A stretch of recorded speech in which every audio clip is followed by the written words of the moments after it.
Monsieur le Premier ministre, Mesdames et Messieurs les ministres, Monsieur le maire, Mesdames et Messieurs, ils venaient du Sénégal, des Comores, du Congo, de Côte d'Ivoire, du Gabon, de la Guinée, de Madagascar, de Mauritanie, du Niger, du Tchad, du Togo, de ce qu'on appelait encore à l'époque la côte française des Somalies, le Dahomey, la Haute-Volta, l'Oubangui-Chari ou le Soudan français. Quittant leurs terres d'Afrique, leurs villages, leurs familles et leurs enfants, ils répondirent à l'appel de la liberté quand la France fut à son tour, dans cette lointaine Europe, envahie par l'Allemagne nazie. Enrôlés ou engagés par amour de la France, ils se couvrirent de gloire sur tous les fronts de la bataille de France. À Sedan, Bar-le-Duc, Neufchâteau, Rohrbach, Somote, à Amiens, à Bouglin-Val, à Aubigny, c'est en héros que les tirailleurs sénégalais écrivirent cette page de notre histoire, repoussant courageusement les coups de boutoir de l'ennemi, malgré l'écrasante supériorité de ses moyens, s'illustrant au combat par des exploits sanctionnés, par de si nombreuses citations et décorations militaires. Tant d'entre eux furent tués, portés disparus ou blessés au combat. Plusieurs milliers furent lâchement exécutés par la Wehrmacht après lui avoir fait subir de lourdes pertes. Plusieurs milliers encore restèrent emprisonnés dans les Vosges, dans la Marne ou en Bretagne, dans des camps allemands.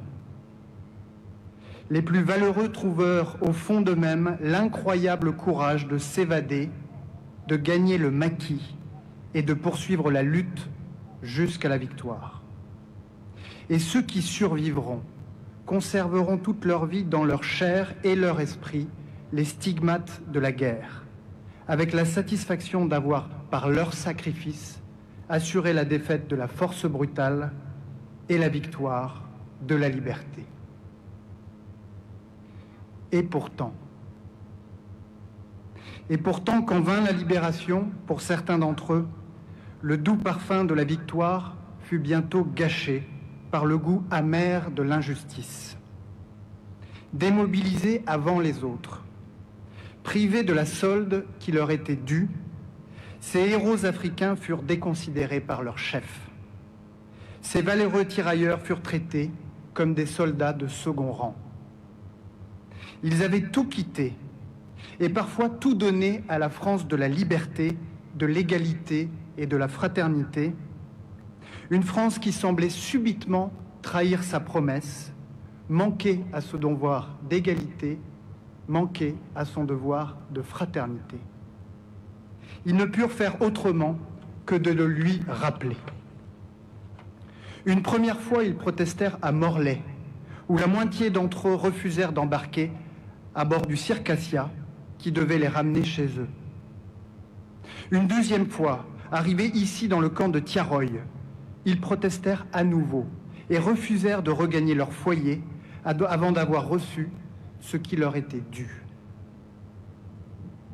Et c'est au matin du 1er décembre 1944, ici même à Tiaroy, qu'ils réclamèrent justice dans un immense cri de colère qui retentit encore 80 ans plus tard. Un cri de colère que la France réprima dans le sang en ouvrant le feu sur ceux-là même qui avaient risqué leur vie pour qu'elle puisse être libérée. Rien ne peut justifier que des soldats de la France aient ainsi retourné leurs canons contre leurs frères d'armes. Les douleurs encore si vives provoquées par cette plaie béante dans notre histoire commune, seul un travail de mémoire peut conduire à les apaiser. Il n'y a pas d'apaisement sans la justice, et il n'y a pas de justice sans la vérité.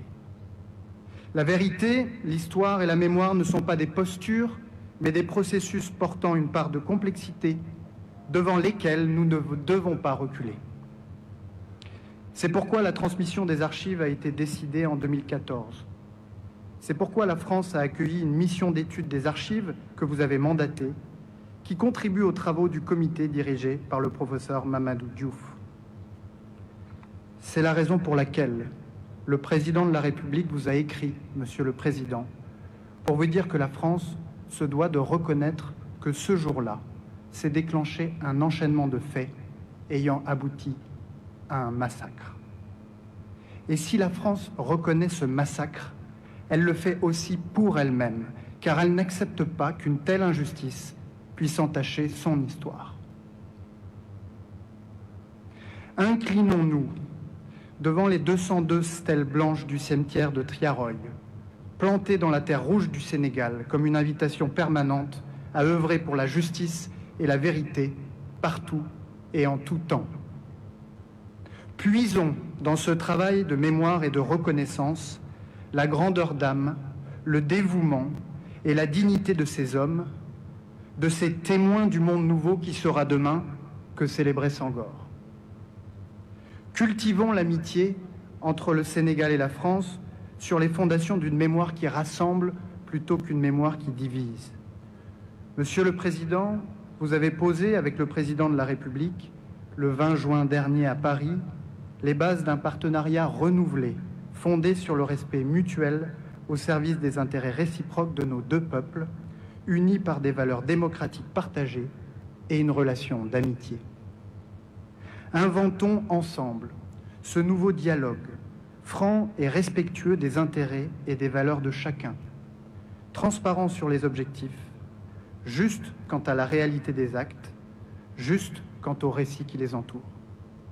Pour que vive la République du Sénégal et pour que vive la République française.